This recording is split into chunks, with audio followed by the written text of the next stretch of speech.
Welcome. Today we're going to learn how to make a square.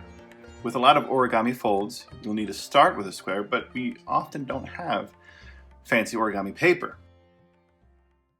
This right here is a normal 8.5 by 11 page. You can use almost any sheet, but we'll start with this particular size just to show the concept. The first step is I want to fold this diagonally such that this edge lines up with this edge. The first thing I want to guide, though, is the corner. I want to make sure this corner is nice and sharp, so I'm going to gently pinch the end to make sure I get a nice point. Then I'm going to anchor him and line up these two edges.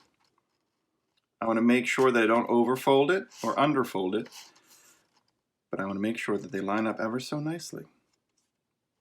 Now, once I feel like my corner is anchored and this bottom edge, this bottom corner, is where it should be, I'll gently nudge the rest of the paper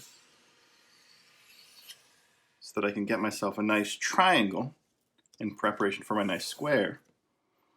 A lot of times people like to use their fingernails to complete an edge. That's an option, but I usually find it creates a better edge if you use just the soft parts of your fingertips. Now, this is the part we're going to cut off, but don't do that just yet. We want to make sure we have a good guide for him. We're going to fold this over.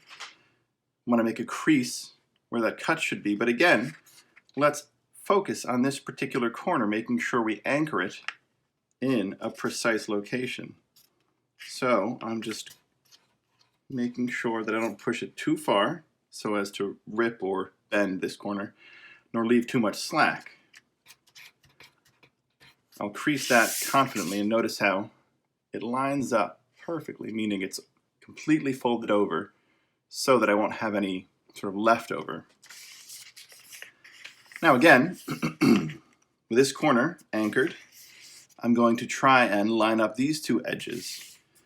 There's some intuition required, but pay attention to this line here. Here's the underneath page, you'll see. And then I want this fold, as I press him down slowly and gently, to line up with the page underneath. So if I have this anchor done well, and then I have this neatly lined up, I can gently check where it will land. I see that it's quite close to where I want it to be. So now I can press more firmly to get a confident fold. So here, just before we actually rip it, here is our square, our beautiful square that we're going to use for doing origami things. But before I can get there, I need to rip this off. Now, to make sure this edge is loose, I'm going to fold it back and forth a couple times. This weakens the paper, making a tear easier. Specifically, I want it to be more straight. Now, you can use scissors, you can just rip it carefully. It's a strange habit, but I personally like to lick it so that it makes it a bit wet and easier to rip.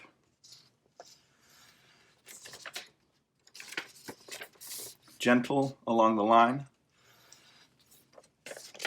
I don't know if you can see it, but it's a little moist. However, watch this rip. It comes out ever so nicely.